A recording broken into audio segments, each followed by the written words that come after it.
pick me on I'm Your Cat Baby or any of the other tunes I was singing. He would say, well, now you go home and you listen to that and you do A, B, C, and D, and then you go back in there and record that. And he's like, now you hear me? I'm like, yes. And so that was really, really nice. And then he recorded, Big J McNeely recorded on I'm Your Cat Baby, which I love the hunting sound of the sax as well as my vocals and the music because I'm Your Cat Baby. Like, once again, I told you earlier, I went back into Howlin' Wolf's time period, Backdoor Man, and I like that hunting sound that Howlin' Wolf vocals had on Backdoor Man, and I love the music, the chart that was written for that, and the music was just fascinating. So I wanted I'm Your Cat Baby to be just as fascinating as Howlin' Wolf, Backdoor Man was. Just like Beware My Dog, I wrote that song thinking about two very important people in terms of blues and rock and roll, and that's Elvis Presley and Big Mama Thornton. So, Big Mama Thornton had her song Hound Dog, and I said, well, I want a song about a dog. And so at the time, I was working for the Desert Star Weekly newspaper, and I was had just got off the phone with interviewing B.B. King's daughter, Shirley King. And so I said, I'm going to write me a song about a dog. And so when I finished interviewing her, that's what I did. I sat there on the floor in the living room and wrote that song, Beware My Dog. And so it all started from that point right there, Beware My Dog, the Beware My Dog CD. Started writing it. I wrote about 5 songs, I think, that are originals, and the rest of them are cover songs. But I did cover songs that I had sang before with different bands, as well as the new CD out, The Thrill Is Gone, which is on CD Baby, iTunes, Spotify. Well, I wanted to relate to songs that I had sang in many different arenas with different pickup bands. So, and I always sing songs, like Hey Joe or Red House or Sweet Home Chicago. Those songs, or even Stormy Money, those are songs that I just, I love to sing, and I enjoy singing those songs.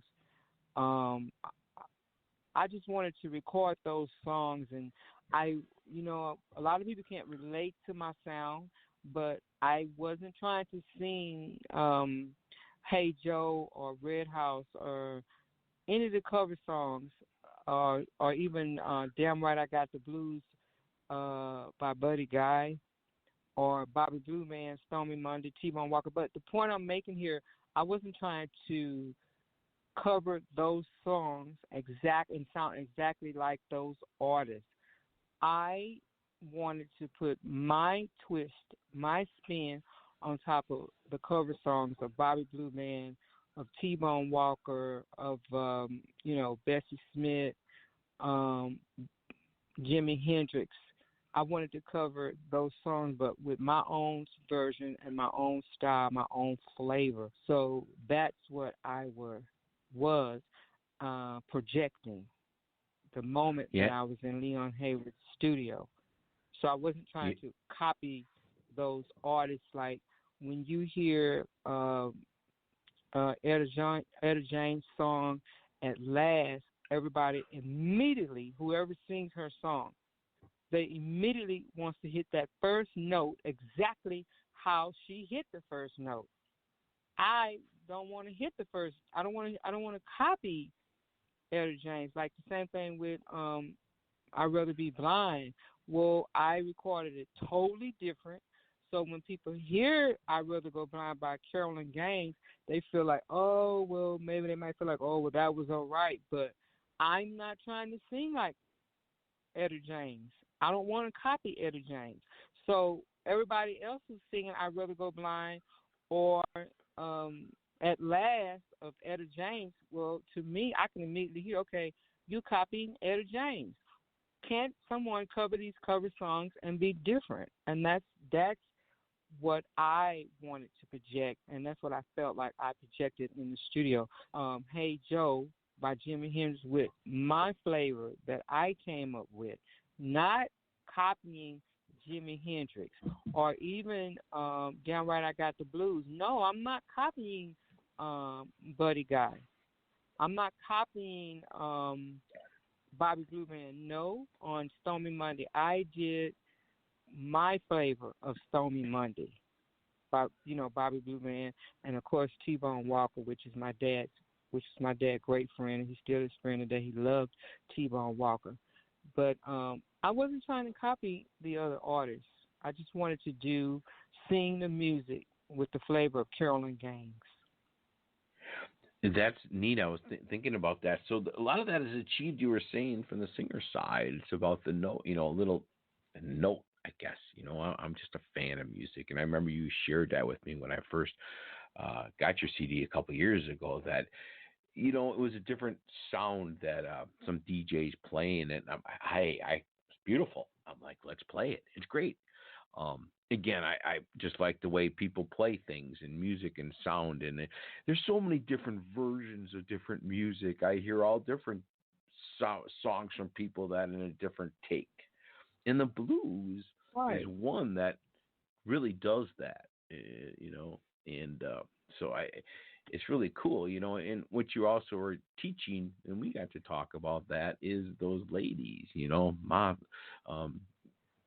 Ma Rainey, I say that one always comes to the top of my head, and you mentioned the lady, the Thorpe. Is that the one with the fur coat on, rocking and rolling with the guitar? I don't know if you've seen, there's a video of her. Not Betsy Smith or Ma Rainey, huh? No, it's not Betsy Smith or Ma Rainey, but I think it's Mrs. Thorpe. I don't know if it's Thorpe is her name, but she's awesome. But all that stuff back in the day, and that's what you're trying to, do with your music. So that was my congratulations to what you were trying to do on all that cool stuff. Right, like Big Mama Thornton's sound was Big Mama Thornton always different. Is that who you were talking about? Yeah, Big Mama Thornton, yeah. Well, her sound was always different. It was never the same. She had a great vocal sound for delivering each song that she sang. And then she had that deep, raw sound that was extraordinary. And I can hear those sounds in me.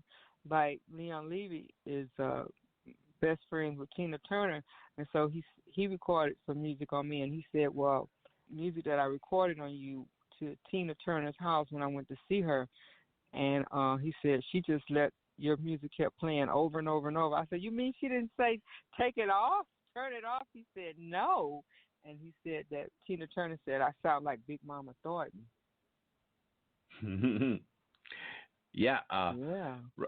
I mean, all those great stories you tell me about that Ike Taylor, Ike Turner, and all those people that is just your life through your father, and you're taking it into that different realm of the music, man. It's just cool stuff for you.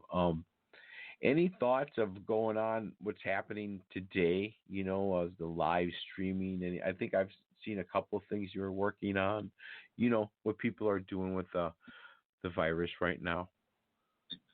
Well, I see that. Now, I'm going to tell you a point that's very, very. Go ahead. Wow, I think it's. I can say it's extraordinary because it's like before the virus, all the big artists, with the great big names in the business. Well, when they came on before the virus, they would have all these hits, 500,000 people or whatever, watched looked at this video or their music, listened to their music on Facebook. And now when I look at it, it said some of them, the biggest artists out there, they barely have 14 views. So, I mean, I'm wondering, well, what is all that about? I guess there's so much out there right now. There's almost different content, or I don't know. I mean, it's different times, and that's the other thing Right. that's horrible. It's taking all the shows and the clubs, and you know, when you started the show, it's right. I mean, there's nothing going to be like it used to be. We Yeah. have 19 minutes left in our hour here, Oh, but you okay. know, but just yeah, and Well, I don't know what to say about that because you know we try to stay in the moment, but that's kind of how it's going to end up being. What is the unknown? You know. well, and the other thing that I noticed about Facebook, like Carlos Santana, a lot of these big artists that weren't even coming on Facebook. You didn't even see them. Now they're popping up on Facebook because they all know that this is the only way for now they're going to be seen and heard. So, yeah, we are in a drastic change because the people that's not really big in Facebook, like myself, I'm always on Facebook some kind of way if it's nothing but post a picture. But now you get to see these major stars popping up on Facebook, and 6 months ago they wouldn't even come on Facebook. So now they're on Facebook. I mean, it's exciting to see them, but it's just like now they're on Facebook because of the COVID-19 situation, and they realize, well, this is the only way that they could be seen. I mean, then some people are getting, for example, different, just like say example of the Living Blues magazine. I'm not saying that's what they did, but I saw some artists get, say example, the Living Blues magazine or Blues Blast magazine to pay for an ad for them that they're going to be live streaming, say tomorrow at like if I could have got a ad paid for to a sponsorship to sponsor me to be on your show today, and then they would have made up an ad that I was going to be live streaming today on the Who Magoo radio show. So I'm starting to see that pop up a lot. So we still don't know 3 months from now if the artists are going to be able to go on the road, or will tour or even go into clubs and sing. So we could be stuck in a generation time period where everybody's going to have to go on Facebook and even Instagram and Twitter. Like when you played my father's song, I'm Your Cat Baby. Well, that CD was on JSP Records, and I actually was managing my father, and I turned that record deal for him with JSP Records overseas. But I can feel when he was singing I'm Your Cat Baby, my dad, Roy Gang, I can feel the moments when it was real music, when it was 6 months before now, when the artist was able to go in the record, turn record deals and go in the record in the recording studios and sing and tour and sign contracts to tour and to go in the clubs and sing. Because I used to book my dad at Buddy Guy's Legends, and all those moments almost felt like they're washed away, and you don't know if those moments are ever going to come back. That the artist can go into these clubs and sing in the clubs, or tour around the world. So it's scary. And then, like, my brother called, and he lives in in Las Vegas, and he said it's unbelievable that the Las Vegas Strip is like it's like ghost town, and he's saying he doesn't think it's ever going to come back because people are going to be fearful to go into Las Vegas or any of these hotels because they're going to think, well, I'm laying on a mattress where someone could have COVID-19. So that's going to be a major issue. People are not just going to run out and start staying into the hotels, into the casinos.